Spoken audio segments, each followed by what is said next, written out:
नमस्कार दोस्तों, मेरा नाम है मोहित और स्वागत है आपका हमारे YouTube चैनल में। दोस्तों, आज हम गौतम बुद्ध या बौद्ध धर्म के बारे में पढ़ेंगे। लेकिन वीडियो को स्टार्ट करने से पहले मैं आपको बताना चाहता हूं कि इस वीडियो की जो PDF है वो आपको हमारे टेलीग्राम चैनल पर फ्री मिलेगी, ठीक है। और जो टेलीग्राम चैनल है हमारा, उसकी लिंक आपको डिस्क्रिप्शन बॉक्स में मिलेगी। आप डिस्क्रिप्शन बॉक्स से जाकर हमारे टेलीग्राम चैनल को ज्वाइन कर सकते हैं और वहाँ पर सारी जो इम्पोर्टेंट PDF है वो आपको वहाँ से मिल जाएंगी। तो वीडियो को स्टार्ट करते हैं। देखो, गौतम बुद्ध का जन्म 563 BC में लुम्बिनी जो कपिलवस्तु में है वहाँ पे उनका जन्म होता है और मृत्यु 483 BC में कुशीनगर में 80 साल की आयु में होती है, ठीक है। तो जन्म 563 BC में लुम्बिनी कपिलवस्तु में हुआ, मृत्यु 483 BC में कुशीनगर में 80 साल की उम्र में हुआ। इनके पिता का नाम शुद्धोधन था जो कपिलवस्तु के राजा थे और ये शाक्य कुल से संबंधित थे, ठीक है। और इनकी माता का नाम महामाया था जो कोलीय वंश से थी। देखो, जो इनकी माता है, गौतम बुद्ध की जो माता महामाया है, वो इनके जन्म के 7वें दिन बाद ही उनकी मृत्यु हो जाती है। महामाया की सगी बहन थी प्रजापति गौतमी, वो जो गौतम बुद्ध है उनकी सौतेली माता बनती है। तो गौतम बुद्ध की सौतेली माता प्रजापति गौतमी जो उनकी मौसी थी वो बनती है। इनकी पत्नी का नाम यशोधरा था और जिनसे इनका 16 वर्ष की आयु में विवाह हुआ तथा इनके पुत्र का नाम राहुल था और राहुल का अर्थ होता है एक और बंधन। देखो, गौतम बुद्ध का गृह त्याग 29 वर्ष की आयु में हुआ और इनके गृह त्याग को हम महाभिनिष्क्रमण के नाम से जानते हैं। के गृह त्याग को महाभिनिष्क्रमण कहते हैं तथा इनकी मृत्यु को महापरिनिर्वाण कहा गया। देखो दोस्तों, आपको याद रखना है, गौतम बुद्ध के गृह त्याग को महाभिनिष्क्रमण कहते हैं और उनकी मृत्यु को महापरिनिर्वाण कहा गया। देखो, सबसे पहले गौतम बुद्ध ने 4 दृश्य देखे और उन 4 दृश्यों को देखने के बाद उन्होंने गृह त्याग किया। तो सबसे पहले हम देखते हैं कि वो 4 दृश्य क्या थे। तो सबसे पहले उन्होंने एक वृद्ध व्यक्ति को देखा, दूसरा उन्होंने एक बीमार व्यक्ति को देखा, तीसरा उन्होंने एक मृत व्यक्ति को देखा, चौथा उन्होंने एक सन्यासी व्यक्ति को देखा जो कि सबसे खुश था। तो इन 4 दृश्यों को देखने के बाद गौतम बुद्ध ने अपना गृह त्याग का निर्णय लिया और उन्होंने 29 वर्ष की आयु में गृह त्याग कर दिया।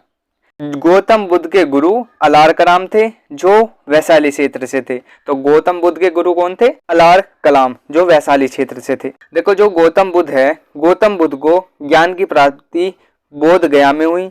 उन्हें ज्ञान की प्राप्ति 6 वर्ष पश्चात 35 वर्ष की आयु में पीपल के पेड़ के नीचे बोध गया में 45 दिनों की कठोर तपस्या के बाद प्राप्त हुई। देखो, गौतम बुद्ध को बुद्ध तथा तथागत नाम से भी जाना जाता है। बुद्ध का मतलब होता है बुद्धत्व को प्राप्त करने वाला और तथागत का मतलब होता है सत्य है ज्ञान जिसका, ठीक है। देखो, गौतम बुद्ध का अन्य नाम है सान्य मुनि, ठीक है।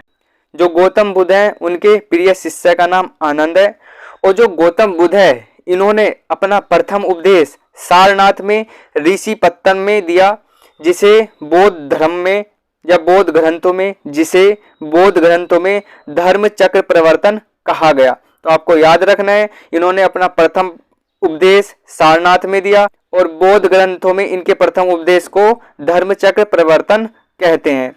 तो इनका जन्म लुम्बिनी, मृत्यु कुशीनगर में हुई। इनके गृह त्याग को महाभिनिष्क्रमण कहते हैं और इनकी मृत्यु को महापरिनिर्वाण कहते हैं और इनके प्रथम उपदेश को धर्म चक्र प्रवर्तन कहते हैं। देखो, गौतम बुद्ध के जो जीवन की कुछ घटनाएं हैं उनको कुछ प्रतीकों से जानते हैं, ठीक है। तो उनकी कुछ घटना देखते हैं और उनके प्रतीक देखते हैं। तो सबसे पहले है गौतम बुद्ध का जन्म। तो गौतम बुद्ध के जन्म का प्रतीक है कमल एवं सांड, ठीक है। तो उनके गृह त्याग का प्रतीक है घोड़ा, ज्ञान का प्रतीक है पीपल और निर्वाण का प्रतीक है पद चिन्ह या स्तूप, ठीक है। तो ये आपको कभी कभी एग्जाम में पूछ लेता है एग्जामिनर, तो आपको ये घटनाएं और प्रतीक याद रखने हैं। देखो, आनंद के आग्रह पर महिलाओं को बौद्ध धर्म में प्रवेश की मिला। सर्वप्रथम वैशाली क्षेत्र में अनुमति मिली और इनके जो बुद्ध की सौतेली माँ थी प्रजापति गौतमी, वो इनकी शिष्य बनी पहली। ठीक है। तो बुद्ध की सौतेली मां प्रजापति गौतमी इनकी प्रथम शिष्य मिली। तो आनंद ने आग्रह किया तो महिलाओं को बौद्ध धर्म में प्रवेश मिला, सर्वप्रथम वैशाली क्षेत्र में मिला। और इनकी जो सौतेली मां थी प्रजापति गौतमी, वो इनकी प्रथम शिष्य मिली। इन्होंने अपने सर्वाधिक उपदेश श्रावस्ती में दिए और इन्होंने अपना अंतिम उपदेश अपने शिष्य सुबोध को दिया। ठीक है। देखो जो गौतम बुद्ध है उन्होंने 4 आर्य सत्य बताए। उन्होंने बताया पहला दुख, दूसरा दुख समुदाय, तीसरा दुख निरोध, चौथा दुख निरोध मार्ग। पहला कि दुख होंगे, दूसरा दुख समुदाय मतलब दुख बहुत सारे होंगे, समुदाय में होंगे, तीसरा दुख निरोध कि दुखों को रोका जा सकता है, और चौथा है दुख निरोध मार्ग अर्थात जो दुख को रोकने के जो रास्ते हैं वो गौतम बुद्ध ने बताए। इन दुखों को रोकने के लिए गौतम बुद्ध ने अष्टांगिक मार्ग बताए। ठीक है। तो अब हम उन अष्टांगिक मार्गों को देखते हैं कि किस तरह से आप अपने दुख को रोक सकते हो, उन पर विजय पा सकते हो। तो सबसे पहले उन्होंने बताया सम्यक दृष्टि अर्थात सही दृष्टि, दूसरा सम्यक संकल्प, सम्यक वाक अर्थात सम्यक बोलना, सही बोलना, सम्यक कर्म, सम्यक आजीव, सम्यक समाधि, सम्यक व्यायाम और सम्यक स्मृति। ये थे गौतम बुद्ध द्वारा बताए गए अष्टांगिक मार्ग। देखो बौद्ध धर्म के 3 रत्न हैं, बुद्ध, धम्म और संघ। जो बौद्ध धर्म है इसका परम लक्ष्य है निर्वाण की प्राप्ति अर्थात जीवन मरण का चक्र समाप्त करना, ज्ञान की प्राप्ति। ये जो बौद्ध धर्म है इसका परम लक्ष्य रहा। जो गौतम बुद्ध है उनकी मृत्यु के बाद बौद्ध संगति अर्थात बौद्ध सभा बुलाई गई, जहां पर बौद्ध धर्म को लेकर बातचीत की जाती थी और चर्चा की जाती थी। ठीक है। तो अब हम उन बौद्ध संगति को क्रम से देखते हैं। सबसे पहले हम देखते हैं पहली बौद्ध संगति जो 483 बीसी में होती है। यह बिहार के राजगृह में होती है। ठीक है। उस समय यहाँ के राजा अजातशत्रु थे और इस बौद्ध संगति के जो अध्यक्ष थे वो महाकश्यप थे। देखो इस बौद्ध संगति में विनय पिटक और सुत पिटक ये जो पुस्तकें हैं लिखी गई। इसके बाद जो दूसरी बौद्ध संगति है वो 483 के 100 वर्ष बाद 383 बीसी में बिहार में ही वैशाली में होती है। और उस समय यहाँ के राजा थे काका शोक, जिसे काला शोक कहते हैं। ठीक है। कहीं कहीं पे काला शोक कहते हैं। ठीक है। वो थे उस समय इनके जो अध्यक्ष थे सवाकामी थे। इस बौद्ध संगति में बौद्ध का पहला विभाजन हुआ और महासांगिक और ढेरवादी के रूप में इन्हें बांट दिया गया। इसके बाद तीसरी बौद्ध संगति होती है जो 255 बीसी में होती है। यह बिहार के पाटलिपुत्र में होती है। इस समय इनके जो राजा थे वो अशोक थे और इस बौद्ध संगति के अध्यक्ष मोगलीपुत्र तिस थे। ठीक है। और इस बौद्ध संगति में अभिधम्म पिटक जो पुस्तक है उसका संकलन किया गया। इसके बाद चौथी बौद्ध संगति 1 ईस्वी में होती है जो कुंडलवन कस्बीन में होती है। यहाँ के राजा कनिष्क थे यहाँ। और इस बौद्ध संगति के अध्यक्ष जो थे वो वसुमित्र थे और उपाध्यक्ष थे अश्वघोष थे। इस बौद्ध संगति में बौद्ध धर्म का विभाजन किया गया और बौद्ध धर्म 2 भागों में बट गया, महायान तथा हीनयान में।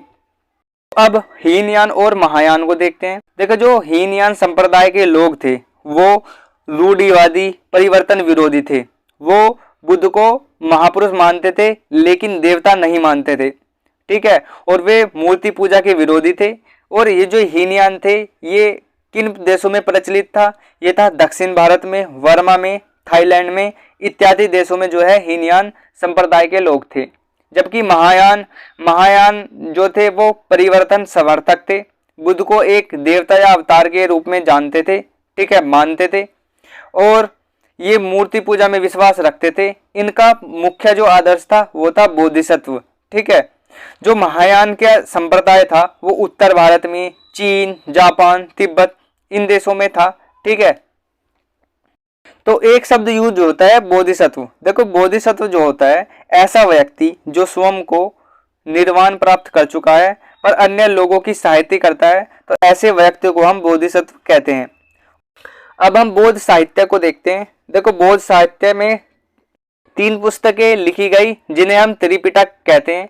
जो त्रिपिटक है ये पाली भाषा में रचित है। ठीक है, ये त्रिपिटक कौन कौन से हैं? सबसे पहला है सुत्त पिटक, दूसरा है विनय पिटक, तीसरा है अभिधम्म पिटक। देखो, सुत्त पिटक में बुद्ध के उपदेशों का संग्रह है, विनय पिटक में संघ के नियमों का संग्रह है और अभिधम्म पिटक में बुद्ध के दार्शनिक विचार है। ठीक है, सुत्त पिटक में बुद्ध के उपदेश का संग्रह है, विनय पिटक में संघ के नियमों का संग्रह है और अभिधम्म पिटक में बुद्ध के दार्शनिक विचार हैं। देखो, जो जातक कथा है उसमें बुद्ध के पुनर्जन्म की कथा है। ठीक है, ये आपको याद रखना है। इसके बाद बुद्ध चरित, सौंदरानंद, सारीपुत्र प्रकरण, ये जो सब रचनाएं हैं ये अश्वघोष की रचना है।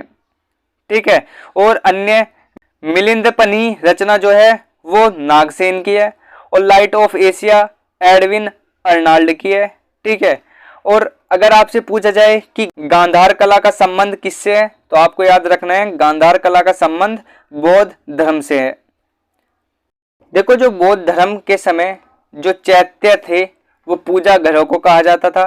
स्तूप जो है उनमें बुद्ध एवं उनके अनुयायियों की मृत्यु के अवशेष का स्थान को स्तूप कहते हैं और जो विहार थे जहाँ पर बौद्ध भिक्षुओं का निवास स्थान था उसे विहार कहते थे। ठीक है, पूजा घर चैत्य को कहते थे, स्तूप जहाँ पर बौद्ध धर्म और उनके अनुयायियों के मृत्यु के अवशेष है उसका जो स्थान है उसे स्तूप कहते हैं और विहार जहाँ पर बौद्ध भिक्षुओं का निवास स्थान है उसे विहार कहते हैं। ठीक है, तो ये था बौद्ध धर्म। उम्मीद करता हूँ ये वीडियो आपको पसंद आई होगी। मिलते हैं नेक्स्ट वीडियो में, तब तक के लिए नमस्कार, जय हिंद।